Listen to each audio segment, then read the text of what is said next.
हर हर महादेव भक्तों, एक छोटा सा प्रभु के बारे में ही और इस गेहूं के बारे में भी कुछ बताना चाहता हूं। आज हम खेत पर आए हुए हैं।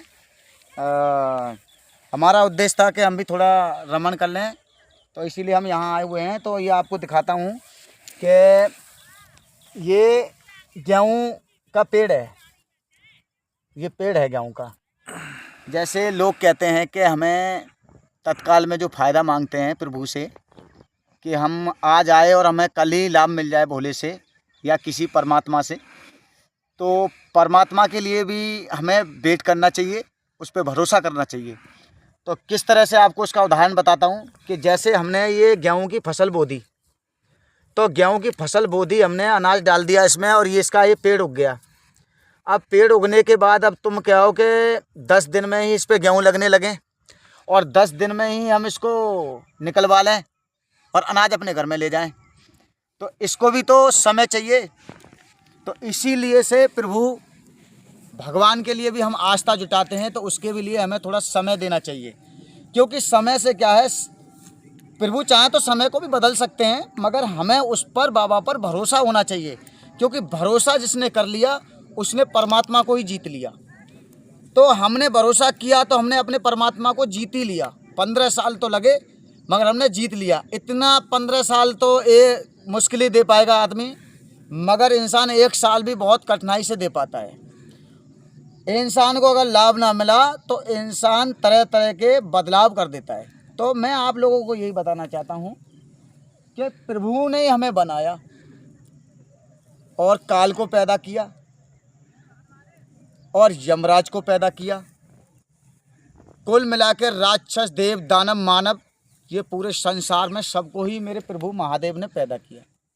ये प्रभु महादेव हमारे नहीं हैं, सबके हैं। तो ये मिटाते भी हैं और बनाते भी हैं। वो कैसे कि हमको बनाने का भी काम उन्हीं का ही है, जीवन दान देने का भी काम उन्हीं का ही है, प्राण डालने का भी काम उन्हीं का ही है, और मरने के बाद 5 तत्वों को अपने आप में विलीन करने का भी काम उन्हीं का ही है। क्योंकि सब में है शिव। शिव से हमें अगर ई की मात्रा उड़ा दी जाए तो सब बन गया। सबका मतलब डेड बॉडी। शिव जीवन देने वाला और शिव मृत्यु देने वाला, यानी शिव सब में है। तो सत्य ही शिव है, शिव ही सुंदर, शिव से बड़ा, यानी निराकार, देवों के भी देव महादेव। तो मैं सबसे यही कहना चाहता हूँ कि प्रभु की भक्ति के लिए टाइम तो लगता है, मगर तुम कहो कि इस जन्म में आपको मोक्ष मिलेगा तब आप परमात्मा की भक्ति करोगे। वो भी आपको अटूट भक्ति करनी पड़ेगी। यानी उस युग में तो कितने हजारों वर्ष बीत जाते थे, तब भी प्रभु की भक्ति आप नहीं मिल पाती थी। मगर अब तो आपको, अगर आप चाहो तो सालों में आप प्रभु को पा सकते हो, उनको देख सकते हो।